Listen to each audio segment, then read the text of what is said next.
नमस्कार मित्रों, हमारी चैनल में तमारू स्वागत है। मित्रों, ચોમાસાની શરૂઆત સાથે જ નાગપાંચમી, રક્ષાબંધન અને જન્માષ્ટમી સુધીના તહેવારોની મોસમ શરૂ થાય છે ત્યારે ઘરો અને મંદિરોમાં અગરબત્તીઓનો ઉપયોગ નોંધપાત્ર રીતે વધી જાય છે। તેની સુગંધિત ધુમાડો ઘણીવાર શુદ્ધતા અને શાંતિ અને આધ્યાત્મિક વાતાવરણ સાથે સંકળાયેલો હોય છે। વધુ વાત કરવામાં આવે તો ત્યારે મિત્રો જણાવી દઈએ કે એક નવા અભ્યાસમાં જાણવા મળ્યું છે કે અગરબત્તીને સળગાવવાથી નીકળતો ધુમાડો સિગારેટના ધુમાડા કરતાં વધુ સ્વાસ્થ્ય જોખમ પેદા કરી શકે છે।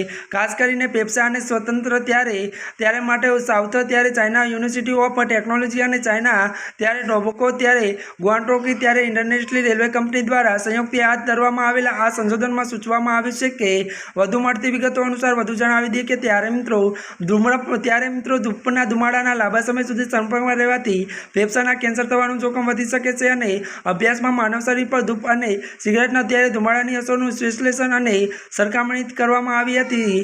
ચિંતાજનક એ રીતે ત્યારે અગરબત્તીના ધુમાડામાં 99% આદિ પાણી અને સૂક્ષ્મકણો જોવા મળ્યા અને સૂક્ષ્મ અને જે ફેફસાને ઉડે ત્યારે સુધી ફેફસા કરી શકે છે, જો કે પ્રવેશ કરી શકે છે। વધુ વાત કરીએ તો આ કણો માત્ર હાનિકારક નથી પણ લાંબા સમય સુધીના ત્યારે ઘરની અંદર હવામાં રહી શકે છે, જે તે નિયમિતપણે ત્યારે શ્વાસ લેનારાઓ માટે સતત ખતરો બને છે અને કુદરતી હવા શુદ્ધિકરણ આવશ્યક તેલ અથવા હર્બસ જેવા ત્યારે પણ આરોગ્ય ત્યારે સમાધાન કર્યા વિના આધુનિક વાતાવરણ જાળવવા માટે સલામત વિકલ્પો હોઈ શકે છે।